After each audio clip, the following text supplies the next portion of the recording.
Ms. Ballin, thank you for your strength and thank you for your testimony today. I appreciate it. Vice Chair Byrd, you are recognized for a motion. Yes, thank you, Chair. I move that we extend until 2:30 to allow for additional public testimony. Thank you. Seeing no objection, we will extend to 2:30. I would like to now ask Mr. Don Jackson to approach. Mr. Jackson, you are recognized. Thank you. I'll only take a few moments. My name is Don Jackson. I'm a retired Los Angeles County Sheriff Detective. I'm also a licensed private investigator. I'm a resident here in Florida. I first want to thank the committee. It's clear from the questions that are being asked that you are taking this seriously, and I think you're starting to get to the bottom of this. My client over here, Ms. Ballin, she hired me as a cyber crimes expert because she was being stalked by a former employee of the coalition. Without taking a lot of time, I can just summarize by reading you the findings in my report, which I submitted to the Inspector General's office, which prompted a second investigation. These are my primary conclusions after investigating the coalition for the last 2 years. A direct cyber attack against the Florida Coalition Against Domestic Violence was never reported to law enforcement. As of today, the criminal break-in remains uninvestigated. The Florida Coalition Against Domestic Violence did not protect or preserve evidence relevant to the employee's behavior. The employee's name is Stephen Bradley.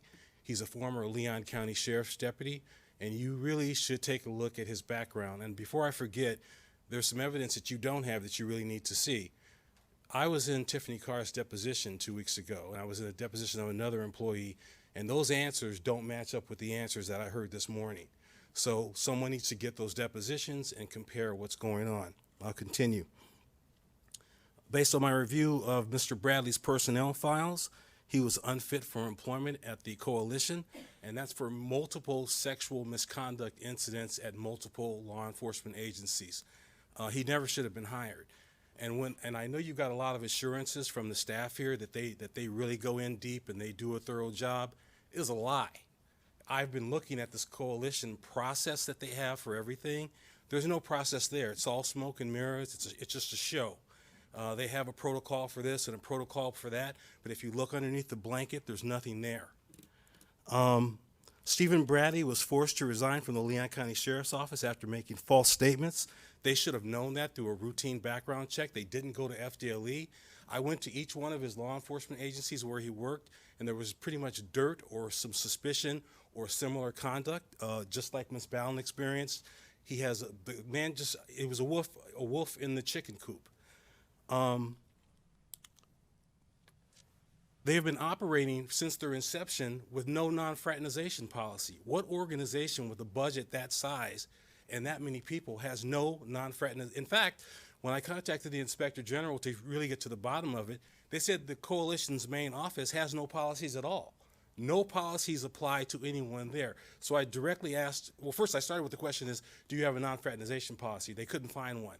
I said, well, do you have any policies? They said, well, none that apply to the main office. I said, so are you telling me that a man who's working there can start sleeping with domestic violence victims and you guys wouldn't be able to effectively do anything about it? They said yes. And that's from the General Counsel's office of the state, where the coalition gets their money from the Department of Children and Family Services. The last thing I want to say is, with regard to another finding, nude images were found on Bradley's business computer, and to my knowledge, the FDAC never took any action to find out if those women were victims. It appears from my investigation that he was just, wherever he was making dates, making plans. It was a population of vulnerable women who should have never been exposed to this person, but they were. I'm going to stop or end by reading just a real short letter. This was written to Sheriff Larry Campbell before. It's only going to take one, it's a paragraph, so I'll read it quickly. Thank you, thank you, thank you. You have been a big relief to the citizens of Hamilton County for hiring Stephen Bradley in your county. You see, he comes on like a ball of fire, will do anything, prove he's a swell fellow. But as time goes on, you need to watch him. This is what the sheriff had, and it goes on to describe him going after high school girls in Hamilton County before he got to Leon County. I believe it was anonymous, but I believe it was written by a police officer trying to stop this man from getting into the Leon County Sheriff's Office. I do volunteer work with Leon County Sheriffs. He would never get hired today, but he was there in 2006 and 2007.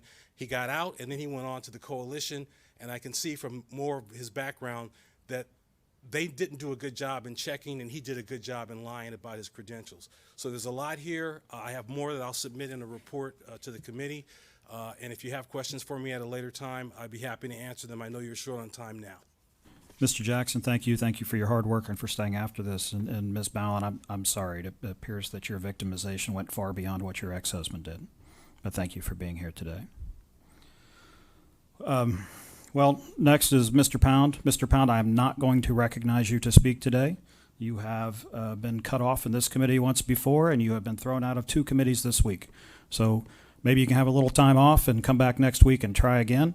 I'm going to invite you to leave. I'm going to invite you to leave the committee room now.